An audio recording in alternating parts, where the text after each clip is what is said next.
Hello students, welcome back. I hope you all are doing good. We are discussing linear differential equations with constant coefficients, and in this video we will talk about fifth case of particular integral, that is to find particular integral when q is of the form e raised to the power ax and f is equal to 0. हमने एक case पढ़ा था कि अगर आपको q इस form में given होता है e की पावर ax तो हम पर्टिकुलर इंटीग्रल कैसे फाइंड करते हैं. तो हम क्या करते थे, फंक्शन ऑफ t में जहां जहां आपको d मिल रहा होता था वहां पर d के प्लेस पर a पुट कर देते थे. If f is not equal to 0 तो वो हो जाता था पर्टिकुलर इंटीग्रल. अब हम बोल रहे हैं f is equal to 0 means अगर आप d के प्लेस पर डायरेक्टली a पुट कर दोगे तो f आपको 0 मिल जाएगा. ठीक है, तो आप डायरेक्टली तो d की जगह पर a पुट कर नहीं सकते. तो हम पर्टिकुलर इंटीग्रल कैसे फाइंड करते हैं, देखिए पर्टिकुलर इंटीग्रल हम फाइंड कैसे करते हैं, 1/ft q इस तरह से फाइंड करते हैं और यहाँ पर q क्या है, e की पावर ax. ठीक, और हम बोल रहे हैं f is equal to 0 means function of d में जहां जहां t मिल रहा है अगर आप उसके प्लेस पर d के प्लेस पर a पुट कर दोगे तो वो आपको 0 मिल जाएगा. ठीक है, तो मींस इस तरह से तो आप पुट कर नहीं सकते. तो हम क्या करते हैं कि d के प्लेस पर हम पुट करते हैं d प्लस a, फाइन, और e की पावर ax को आगे ले आते हैं. यहां पर क्या रह जाएगा 1. ठीक, अगर यहां पर फंक्शन ऑफ d में जहां जहां d मिल रहा है वहां पर a पुट करने पर आपको 0 मिल जा रहा है तो हम डायरेक्टली d के प्लेस पर a नहीं पुट कर सकते. तो हम क्या करेंगे, d के प्लेस पर d प्लस a पुट करेंगे, फाइन, इस तरह से f d प्लस a और e की पावर ax को आगे ले आएंगे मींस ये ऑपरेट हो गया. उसके बाद यहाँ क्या रह जाएगा 1 क्योंकि यहाँ पर आपको कुछ फंक्शन ऑफ d मिलेगा ना, यहाँ पर d अभी है ना तो कुछ फंक्शन ऑफ d मिलेगा यहाँ पर आपको अभी, तो उसको ऑपरेट करने के लिए भी तो यहाँ कुछ चाहिए. ठीक है, तो जब इसको आगे लिया यहाँ लिख लिया 1. ठीक, अब 1 को हम मान लेते हैं, 1 को हम लिख सकते हैं x की पावर 0 लिख सकते हैं. तो x की पावर m वाले तरीके से फिर इसका पर्टिकुलर इंटीग्रल फाइंड कर लेते हैं. x की पावर m अगर q होता है तो हम पर्टिकुलर इंटीग्रल किस तरह से फाइंड करते हैं, फंक्शन ऑफ d में लोएस्ट डिग्री टर्म को कॉमन ले लेते हैं, फिर 1 प्लस फंक्शन ऑफ d या 1 माइनस फंक्शन ऑफ d वाली फॉर्म बन जाती है, उसको न्यूमरेटर में ले जाते हैं, उसका इनवर्स हो जाता है, उसको बाइनोमियल से एक्सपेंड करते हैं और फिर x की पावर m पर ऑपरेट कर देते हैं. ठीक है, तो यहाँ पर भी हम यही करेंगे. ठीक है, 1 को हम लिख सकते हैं x की पावर 0 या ना भी लिखो, 1 को हम समझ में आ रहा है ना कि हम x की पावर 0 लिख सकते हैं, तो x की पावर m वाले तरीके से हम इसको सॉल्व कर लेंगे. ठीक है, तो इस तरह से इसका पर्टिकुलर इंटीग्रल फाइंड करते हैं. If q is of the form e raised to the power ax and f is equal to 0. अगर f नॉट इक्वल टू 0 मिल रहा होता तब तो डायरेक्टली हम वैसे ही कर लेते, जैसे फंक्शन ऑफ d में जहां जहां d मिल रहा होता है वहां पर d के प्लेस पर a पुट कर देते. ठीक है, बट क्योंकि f में 0 मिल रहा है इसलिए उस तरह से पुट कर नहीं सकते, इसलिए हम d के प्लेस पर d प्लस a पुट कर देते हैं और e की पावर x को आगे ले आते हैं, यहाँ लिख लेते हैं 1, फिर x की पावर m वाले तरीके से इसको सॉल्व कर लेते हैं. ठीक है, तो इस पर बेस कुछ क्वेश्चंस करेंगे जिससे आपको अच्छे से समझ में आएगा कि किस तरह से फाइंड करना है इस केस पर particular integral. So here first question is solve t square plus t minus 6y is equal to e की पावर 2x. फाइन, तो इसको सॉल्व करने के लिए सबसे पहले हमें क्या चाहिए, कॉम्प्लीमेंट्री फंक्शन, फिर पर्टिकुलर इंटीग्रल, दोनों को ऐड कर देंगे तो वो हो जाएगा कंप्लीट सॉल्यूशन. ठीक है, कॉम्प्लीमेंट्री फंक्शन फाइंड करने के लिए हमें क्या लिखना पड़ेगी, ऑक्सिलरी इक्वेशन. तो ऑक्सिलरी इक्वेशन क्या हो जाएगी, m square plus m minus 6 is equal to 0 और इसको फैक्टराइज कर लोगे तो ये आपको मिल जाएगा m माइनस 2 m प्लस 3, ठीक है, इज इक्वल टू 0. तो यहाँ से आपको जो दो रूट्स मिलेंगे वो क्या मिलेंगे, 2 और माइनस 3. फाइन, तो कॉम्प्लीमेंट्री फंक्शन क्या हो जाएगा, किस तरह के रूट्स मिल रहे हैं, रियल और डिस्टिंक्ट रूट्स मिल रहे हैं. कॉम्प्लीमेंट्री फंक्शन क्या हो जाएगा, c1 e की power 2x plus c2 e की पावर माइनस 3x. फाइन, अब पर्टिकुलर इंटीग्रल फाइंड करेंगे. तो particular integral function of t क्या है यहाँ पर, d square plus d minus 6, q क्या है, e की पावर 2x. ठीक, अब इसमें डायरेक्टली पहले पुट करके देखो, d के प्लेस पर 2 पुट करो, अगर 0 मिल रहा है तब तो हम ये वाला केस मेथड लगाएंगे ना. अगर आपको d के प्लेस पर 2 पुट करने पर ये नॉन जीरो वैल्यू मिल जाए तो हमें ये लगाने की क्या जरूरत है, तब तो हम डायरेक्टली कर लेंगे ना. ठीक है, तो यहाँ पर e की पावर ax होता है ना, तो a क्या है यहाँ पर 2, तो मींस d के प्लेस पर 2 पुट करके देखिए क्या 0 मिल रहा है, यहाँ क्या हो जाएगा 2 का square means 4, 4 plus 2 means 6, 6 minus 6 0, 0 मिल रहा है मींस डायरेक्टली तो आप अप्लाई कर नहीं सकते इस तरह से कि d के प्लेस पर 2 पुट कर दें. तो हम क्या करेंगे, d के प्लेस पर d प्लस 2 पुट करेंगे, d प्लस 2. तो ये आपको मिल जाएगा 1 अपॉन d प्लस 2 का square plus D plus 2 minus 6। Fine. और e की पावर 2x हमने यहाँ पर ऑपरेट कर दिया तो इसको आगे ले आएंगे, यहाँ क्या रह जाएगा 1। ठीक, अब इसको सॉल्व करेंगे। e की पावर 2x 1 अपॉन इसका होल स्क्वायर को लीजिए तो क्या मिलेगा d square plus 4 plus 4d, यहाँ से मिल रहा है d plus 2 minus 6 1 is equal to e की पावर 2x 1 अपॉन यहाँ से मिलेगा d स्क्वायर, यहाँ मिल रहा है 4d plus d that is 5d, और यहाँ पर क्या मिल जाएगा 4 प्लस 2 6 6 माइनस 6 0, तो सिर्फ इतना ही मिलेगा d स्क्वायर प्लस 5d, यहाँ आ जाएगा 1। ठीक है, अब क्या करेंगे मैंने बताया इसको किस तरह सॉल्व करोगे x की पावर m वाले तरीके से, मींस फंक्शन ऑफ d में से हम लोएस्ट डिग्री टर्म को कॉमन ले लेंगे। तो यहाँ पर लोएस्ट डिग्री टर्म क्या है 5d, तो 5d को यहाँ से कॉमन लेंगे तो ये आपको क्या मिल जाएगा e की power 2x upon 5 1 upon d, और यहाँ आ जाएगा 1 प्लस d अपॉन 5। फाइन, यहाँ से हमने 5d को कॉमन लिया तो यहाँ क्या आ जाएगा 1, यहाँ क्या बचेगा d अपॉन 5। ठीक है, तो 1 प्लस d अपॉन 5 1। अब इसको न्यूमरेटर में ले जाएंगे, इसका इनवर्स हो जाएगा 1 प्लस d अपॉन 5 का इनवर्स, इसको बाइनोमियल से एक्सपेंड करेंगे। ठीक है, e की power 2x upon 5 1 upon d, इसको बाइनोमियल से एक्सपेंड करोगे तो आपको क्या मिलेगा 1 minus d upon 5 plus and so on. आगे वाले टर्म्स की जरूरत नहीं है क्योंकि यहाँ पर 1 मिल रहा है, इसको एक बार डिफरेंशिएट करोगे ये 0 हो जाएगा। ठीक है, तो आगे टर्म्स की तो वैसे भी जरूरत नहीं है, इसकी भी जरूरत नहीं है, ये भी 0 हो जाएगा। ठीक है,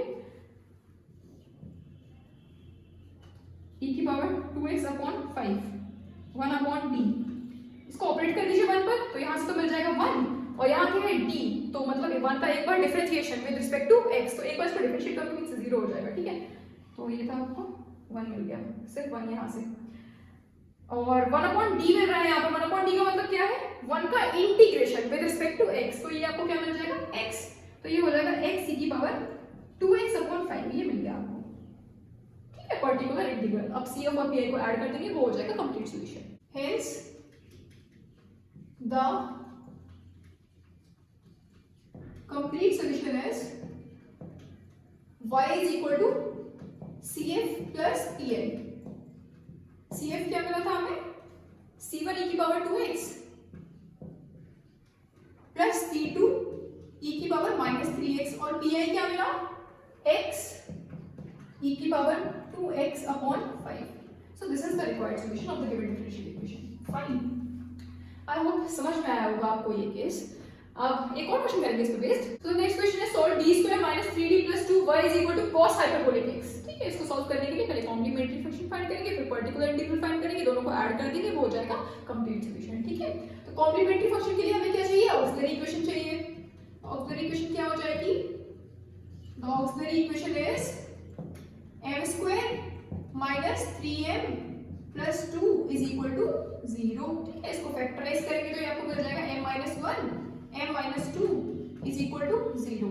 तो यहाँ से जो दो रूट्स मिल रहे हैं आपको वो क्या मिल रहे हैं 1 एंड 2, तो रियल और डिस्टिंक्ट रूट्स मिल रहे हैं, तो CF क्या हो जाएगा C1 e की power x plus C2 e की पावर 2x। फाइन, और पर्टिकुलर इंटीग्रल किस तरह से फाइंड करेंगे 1 अपॉन फंक्शन ऑफ t क्या है d square minus 3d plus 2, q क्या है cos hyperbolic x 1 upon d square minus 3d plus 2। देखो अब इसके लिए हम पर्टिकुलर इंटीग्रल कैसे फाइंड करेंगे, देखिए cos हाइपरबोलिक x को हम लिख सकते हैं e की पावर x प्लस e की पावर माइनस x अपॉन 2 लिख सकते हैं।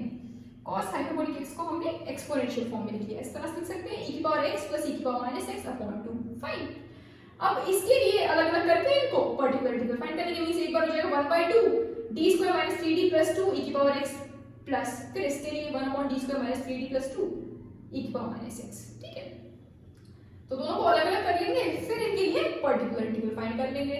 तो 1/2 को तो बाहर ले रहे हैं, 1/2 d square minus 3d plus 2 e की power x plus 1/2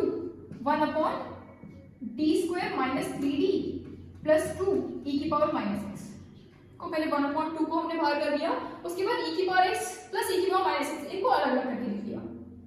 1/d square minus 3d plus 2 e की पावर x और 1/d square minus 3d plus 2 e की पावर माइनस x, इनको अलग अलग करके लिख लिया। ठीक है, अब इनको अलग अलग हम सॉल्व कर लेंगे।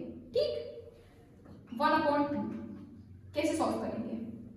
जब आपको q e की पावर ax फॉर्म में होता है तो हम फंक्शन ऑफ t में d के प्लेस पर a पुट कर देते हैं if f is not equal to 0, और अगर f 0 मिल जाए तो हम d के प्लेस पर d प्लस a पुट कर लेते हैं। ठीक है, इसी तरह सॉल्व करते हैं। अब देखिए यहाँ पर पहले पार्ट में देखो a क्या है, यहाँ पर e की पावर ax होगा ना, तो a क्या है यहाँ पर 1 है, तो d के प्लेस पर 1 पुट करके देखिए क्या 0 मिल रहा है।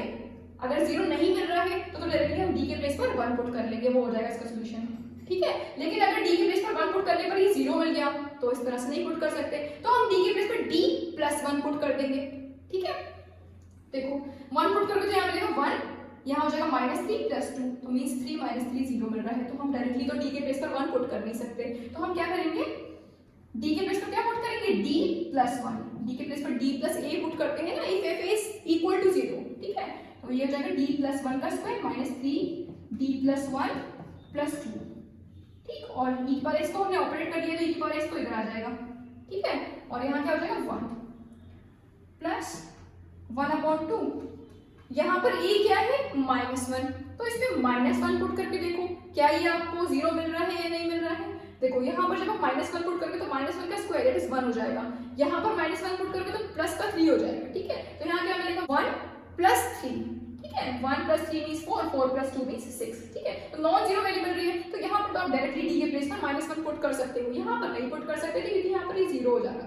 ठीक है, यहाँ पर हम डायरेक्टली d के प्लेस पर क्या पुट कर देंगे, -1, क्योंकि ये नॉन जीरो वैल्यू मिलेगी। ठीक है, तो यहाँ पर पुट करेंगे तो ये हो जाएगा -1 का स्क्वायर -3 -1 + 2। ठीक, ये हो जाएगा e की power -x।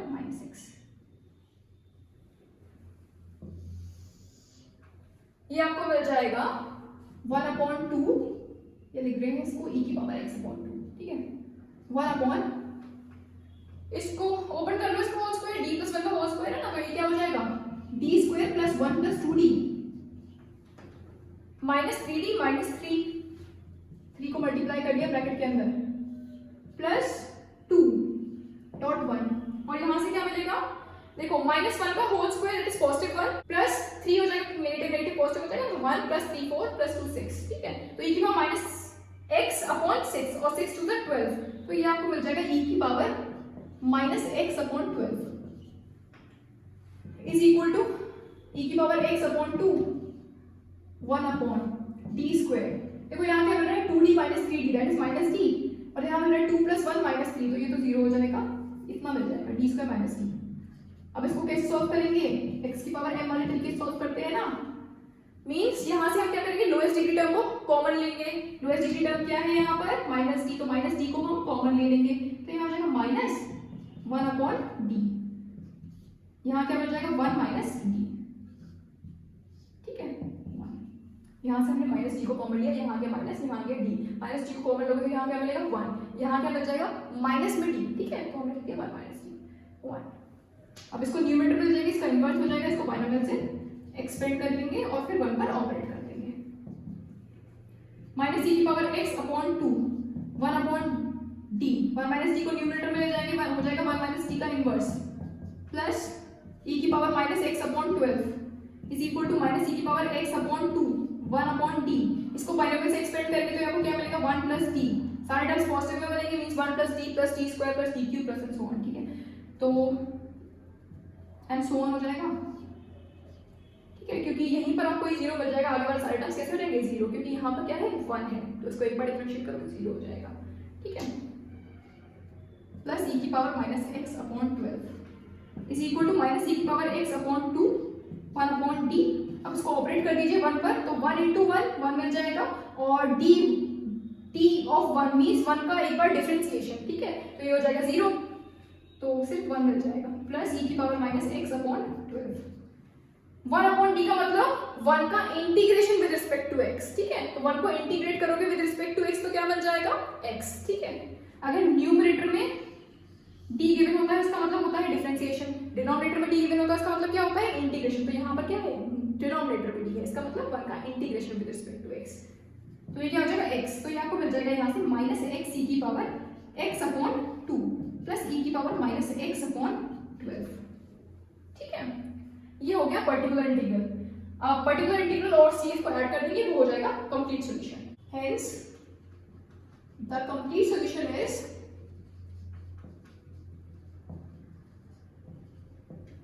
y is equal to क्या बचा था CF प्लस TL। CF क्या मिला था हमें C1 e की power x plus C2 e की पावर 2x और पर्टिकुलर इंटीग्रल क्या मिला है माइनस एक्स ई की पावर x अपॉन 2 प्लस ई की पावर माइनस एक्स अपॉन 12। तो ये माइनस में x e की power x upon 2 plus e की power minus x upon 12। Fine. So this is the required solution of the given differential equation. तो I hope ये questions आपको समझ में आए होंगे। अब इस केस पर बेस्ड और क्वेश्चंस आप लोग करिएगा। So that's all for today. Thank you very much.